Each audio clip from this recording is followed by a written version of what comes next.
നമസ്തേ. ശ്രേഷ്ഠയുടെ പുതിയ അധ്യായത്തിലേക്ക് സ്വാഗതം. തിരുവട്ടാർ ആദികേശവ പെരുമാൾ ക്ഷേത്രത്തിലാണ് ഇന്ന് ഞങ്ങൾ എത്തിയിരിക്കുന്നത്.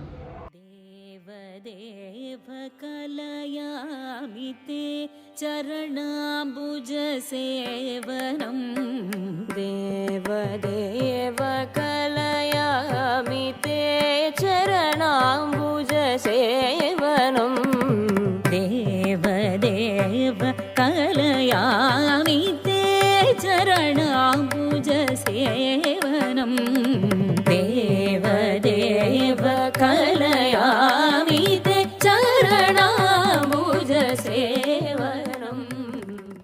ശ്രീ പത്മനാഭസ്വാമി ക്ഷേത്രത്തിന്റെ മൂലസ്ഥാനമാണ് ഈ ക്ഷേത്രം എന്നാണ് പറയപ്പെടുന്നത്. പത്മനാഭസ്വാമി ക്ഷേത്രത്തിന്റെ അതേ മാതൃകയിലാണ് ഈ ക്ഷേത്രവും പണികഴിപ്പിച്ചിരിക്കുന്നത്. ദേവദേവ കലയാമി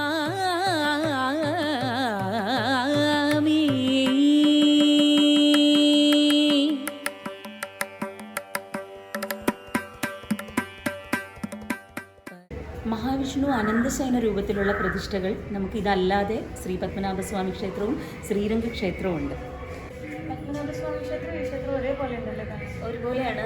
ഇതാണ് ശരിക്കും പത്മനാഭസ്വാമി ക്ഷേത്രത്തിൻ്റെ മൂലസ്ഥാനം. ഇതിൽ നിന്ന് പ്രചോദനം ഉൾക്കൊണ്ടാണ് പത്മനാഭസ്വാമി ക്ഷേത്രം നിർമ്മിച്ചതെന്നാണ് പറയപ്പെടുന്നത്. സാരസരസ സുവചന സരോജനാവലോകനായക സാരസരസ സുവചന സരോജനാവലോകനായക ഭൂരി കരുണ തനുജിത മനസിജ ഭുജഗരാജ ശയന ഹരേ ഭൂരി കരുണ തനുജിത മനസിജ ഭുജഗരാജ ശയന മുരശാസന ഗോപാലക പാഹിമാ അനിശം തവ പദരതമയി ഗോപാലക പാഹിമാ അനിശം അനിശം അനിശം. ഏകദേശം 7-ാം നൂറ്റാണ്ടിലാണ് ഈ ക്ഷേത്രം സ്ഥാപിതമായത്. ശ്രീ പത്മനാഭസ്വാമി ക്ഷേത്രത്തിലെ പോലെ തന്നെ അനന്തശയനമാണ് ഇവിടുത്തെ പ്രതിഷ്ഠയും. ശ്രീ പത്മനാഭസ്വാമി ക്ഷേത്രത്തിൻ്റെ വിഗ്രഹത്തിൻ്റെ വലിപ്പം എന്ന് പറയുന്നത് 18 അടിയാണ്. ഈ ക്ഷേത്രത്തിലെ വിഗ്രഹം 22 അടിയുണ്ട്.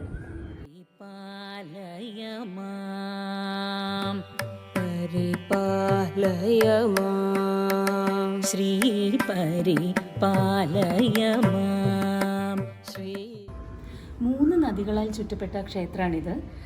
ശ്രീ പത്മനാഭസ്വാമി ക്ഷേത്രത്തിൻ്റെ പ്രതിഷ്ഠ എന്ന് പറയുന്നത് കിഴക്കോട്ട് നോക്കിയാണ്. ഇവിടുത്തെ പ്രതിഷ്ഠ പടിഞ്ഞാട്ട് നോക്കിയാണ്. 16,008 സാളിഗ്രാമങ്ങളിലാണ് ഇവിടുത്തെ പ്രതിഷ്ഠ സ്ഥിതി ചെയ്യുന്നത്. അതുപോലെ ശ്രീ പത്മനാഭസ്വാമിയുടെ പ്രതിഷ്ഠ 12,008 സാളിഗ്രാമങ്ങളിലാണ് സ്ഥിതി ചെയ്യുന്നത്. ശ്രീ പത്മനാഭമൂരാരി പരിപാലയമാം ശ്രീ പത്മനാഭമൂരാരി പരിപാലയമാം. ദ്രാവിഡിയൻ ആർക്കിടെക്ചറിലാണ് ഈ ക്ഷേത്രം പണികഴിപ്പിച്ചിരിക്കുന്നത്. ഒരുപാട് മനോഹരമായിട്ടുള്ള ശില്പങ്ങൾ ഈ ക്ഷേത്രത്തിൽ കാണാം നമുക്ക്.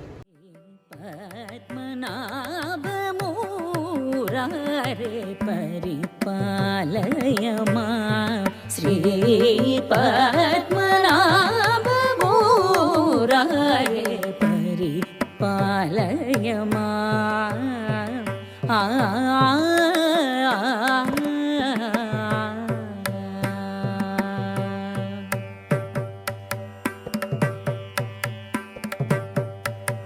പന്നഗേന്ദ്ര ശയന പന്നഗേന്ദ്ര ശയന പന്നഗേന്ദ്ര ശയന. എത്ര ഭംഗിയല്ല ഇവിടുത്തെ കൽമണ്ഡപങ്ങളൊക്കെ കാണാൻ. പത്മനാഭസ്വാമി ക്ഷേത്രത്തിൽ പോയ പോലെ തന്നെ ഒരു ഫീലിങ്. അതുപോലെ ദ്രാവിഡിയൻ ആർക്കിടെക്ചറിൻ്റെ എല്ലാ ഭംഗിയും ഇവിടെ കാണാൻ പറ്റുന്നുണ്ട്. പിന്നെ വേറൊരു പ്രത്യേകത എന്താണെന്ന് വെച്ചാൽ മ്യൂറൽ പെയിൻറ്റും ഉണ്ട്. അതൊക്കെ മ്യൂറൽ പെയിൻറ്റിങ്ങും ഇതിൻ്റെ ഒരു പ്രത്യേകതയാണ്. അതൊക്കെ വീഡിയോ ഷൂട്ട് ചെയ്യാൻ പറ്റില്ല. പിന്നെ ഇവിടുത്തെ ഉപപ്രതിഷ്ഠ എന്ന് പറയുന്നത് ശാസ്താവും കൃഷ്ണനുമാണ്. ശ്രീ പത്മനാഭമൂദകാമസന്നമാനസമാമ പണ്ട് തിരുവിതാംകൂർ രാജ്യത്തിൻ്റെ ഭാഗമായിരുന്ന ഈ ക്ഷേത്രം ഇപ്പോഴിത് തമിഴ്നാടും കേരളവുമായിട്ട് ഡിവൈഡ് ആയപ്പോൾ തമിഴ്നാട് ഗവൺമെൻറ്റിൻ്റെ കീഴിലാണ്.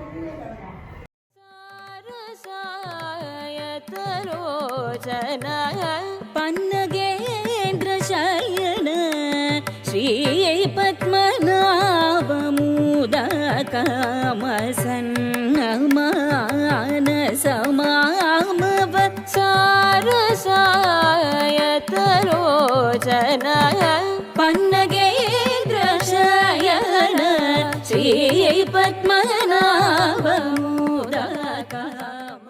6-ാം നൂറ്റാണ്ടിലും 7-ാം നൂറ്റാണ്ടിലും ഒക്കെ സ്ഥാപിതമായ അതിപുരാതനങ്ങളായ എത്ര മനോഹരമായ ക്ഷേത്രങ്ങളാണ് നമുക്കുള്ളത് അല്ലേ? ഇതുപോലുള്ള ക്ഷേത്രങ്ങളിലൂടെ ശ്രേഷ്ഠ അധ്യായങ്ങളിൽ സംഗീതയാത്രകൾ ഇനിയും തുടരും. മറ്റൊരു ശ്രേഷ്ഠ അധ്യായത്തിൽ വീണ്ടും കാണാം.